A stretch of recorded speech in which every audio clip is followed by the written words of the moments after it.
રાજકોટ મહાનગરપાલિકાનું ભાજપનું શાસન ઘણા વર્ષોથી રાજકોટમાં શાસન કરે છે અને ગુજરાતમાં પણ છેલ્લા 30 વર્ષની આસપાસ એ લોકોનું શાસન છે.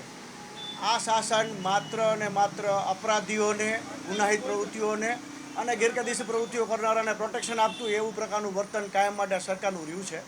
વારંવારના બનાવો બન્યા છે, આપણે જોયું છે ગુજરાતમાં ઘણા બનાવો બન્યા.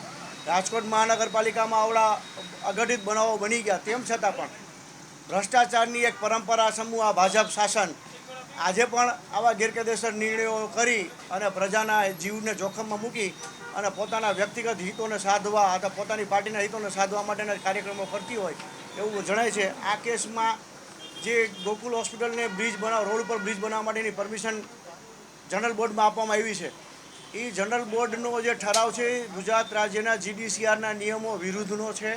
આ ઠરાવ કરવાની આ ભાજપના શાસકોને અને જનરલ બોર્ડને કોઈ સત્તા નથી.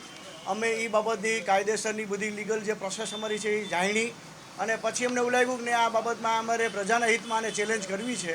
એટલે અમે આજે આ બે મ્યુનિસિપલ કમિશનર શ્રી રાજકોટ અને ગોકુલ હોસ્પિટલના સત્તાધીશોને નોટિસો પાઠવી છે. જો એનો યોગ્ય કાયદેસર જવાબ નહીં આપે તો ના છૂટકે અમારે આ ગેરકાયદેસર પ્રવૃત્તિને રોકવા માટે હાઈકોર્ટમાં જવાનું થશે.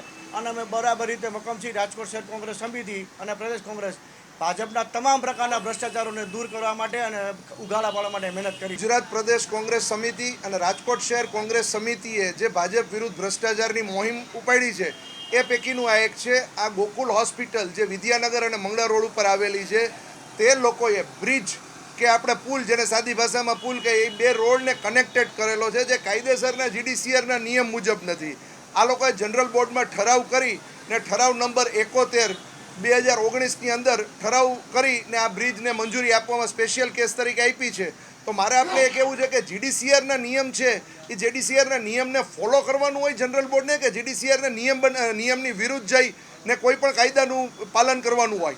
તો આ માટે થઈને અમે હાઈકોર્ટના અમારા એડવોકેટ દ્વારા ગોકુલ હોસ્પિટલના એમડી અને કમિશનર, રાજકોટ મ્યુનિસિપલ કમિશનર બંનેને અમે લોકોએ હાઈકોર્ટમાંથી સ્ટેચ્યુટરી નોટિસ આપી છે. એ નોટિસનો સમય પૂરા થયા બાદ જો આમાં કોઈ પણ નિર્ણય લઈ લેવામાં આવે તો અમે આની વિરુદ્ધ પીઆઈએલ કરશું, જેથી કરીને કોર્ટમાં આનો જે જીડીસીઆરનો નિયમ છે એને ફોલોઅપ થાય. 2019થી જે પણ અમારે ધ્યાન ઉપર આવ્યું ત્યારે અમે લોકોએ શું કર્યું કે અમે લોકોએ પહેલાં આરટીઆઈ કરી. આરટીઆઈમાં બધી વિગત મેળવી. આરટીઆઈની વિગતની અંદર પણ એવું છે કે આ જીડીસીઆરના એ લોકોએ અમુક ટર્મ્સ એન્ડ કન્ડિશન્સ રાખી છે કે આના સ્ટ્રક્ચરલ ડિઝાઇનર કોણ છે, આના સ્ટ્રક્ચરલ ડિઝાઇન કેવી છે, આની સ્ટેબિલિટી શું છે, આની અંદર કેટલું સ્ટીલ યુઝ કરવામાં આવ્યું છે, આની અંદર આજુબાજુના રહેવાસીઓનું એનઓસી લેવામાં આવ્યું છે કે નહીં, પણ એની હજી લગી અમને કોઈ માહિતી આપવામાં આવી નથી. અને આ જે ચાલે છે એ જીડીસીઆરનો વિરુદ્ધ, એટલે આપણે સમજી શકીએ કે જીડીસીઆર છે એ ગુજરાત ગવર્મેન્ટે બનાવેલી એક નોર્મ્સ છે. એ નોર્મ્સને ખાલી કોર્પોરેશને ફોલોઅપ કરવાનો હોય, પણ ટીપી વિભાગ દ્વારા યેન કેન પ્રકારે જનરલ બોર્ડમાં ઠરાવ કરી આને પાસ કરવામાં આવ્યું.